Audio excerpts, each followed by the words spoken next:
listen, he's not only denying the king seeing his grandchildren, he's denying Archie and Lilibet from seeing their cousins, George and Charlotte and Louis, who, first cousins, and he doesn't know them. Um, I don't think Harry's makes the final decision on that. I suspect he's probably in discussions with with Meghan, and I think they come to the thing that, I don't think she's ever going to come here again. If she does, I don't know when that's likely, but certainly, look, those children are, grandchildren of the king, and they should, and they've got royal titles now. One's a prince, one's a princess, and they should be more respectful and come and, certainly Harry should bring them and to see the king whenever he can. But so far he comes alone and he goes quickly, and I don't think he's no longer a member of the royal family. He's made it his intention that he doesn't want to be. I don't know how long it's going on for. I don't think how much we can badmouth the royals. After all, he's never allowed in any of their conversations.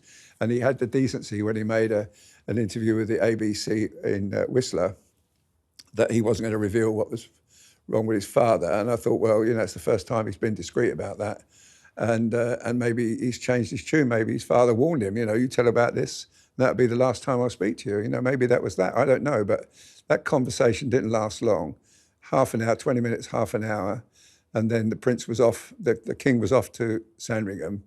And if there was a much feeling between them, Harry could have got on the helicopter and gone with him and spend the weekend with the king. But he was, he had to get back. And whatever it was, it seemed to be more important than spending more time with his family here. Unless, he's prepared to put in a bit of effort for this country again. I mean, I can't say he hasn't, because I remember when I used to work with him when he was a working member of the royal family. He was fantastic to work with, and he was a great member of the royal family, and tremendous person to work with. But it's completely changed now. He wants to be over in America writing his books and doing Spotify or doing podcasts and things like that, making money. Well, that's it, fine. You can't have it both ways, Matt. You're either a member of the working royal family or you're not. And he's not. And that's why, the Home Office judgment, in my view, is correct. Because he's turned his back on the country. He's turned his back on carrying out the royal duties that you saw him carry out so well for so many years. There was all this talk back a couple of weeks ago that possibly he would want to come back and carry out a role. Could you, especially now with the Home Office ruling, could you ever see him coming back and carrying out a hybrid or a kind of half-in, half-out role? He may well come back, Harry, if Donald Trump gets elected, because he's already thinking about withdrawing Harry's visa because of his alleged drug taking, which he wrote about in his book. Now, I personally don't think that will happen. After all, John Lennon was allowed to live in America, and he had a bit of history of that. But nevertheless, Harry must be quite concerned about that. So if he does come back, it will be because he's been forced to come back, or he maybe go and live somewhere else, Canada maybe. But certainly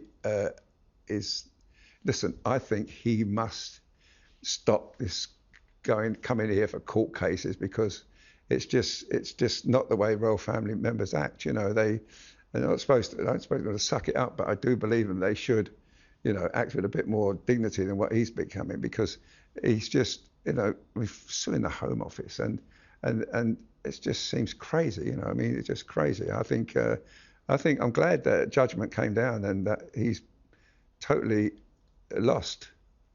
You mentioned about Donald Trump. So Donald Trump this week said about Harry, "I wouldn't protect him. He betrayed the Queen. That's unforgivable. He would be on his own if it was down to me." Isn't that that's what Sun readers think, isn't it? He should be on his own. He's let the Queen down. He's betrayed the Queen, and it's unforgivable. He's kind of got a point, hasn't he, Donald? Well, he has got a point, And the fact is, Harry. It's quite ironic that Harry's defence in America for this so-called drug taking is that what he wrote about it in his book Spare could have been lies, which of course makes you think how much in that book's lies, if that's true. But it's not, of course. I think when he wrote that, he genuinely did.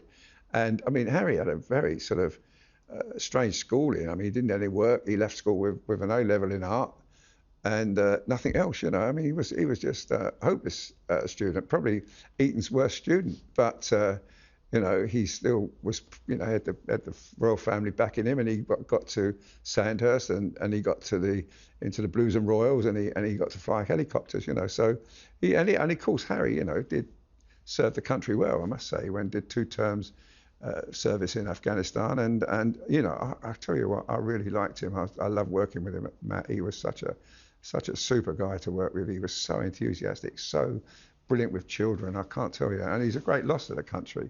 But that's his choice, and you can't have it both ways. You can't come here when you like and pick up Scotland Yard at the airport and drop them when you go back when it suits you. It doesn't work like that.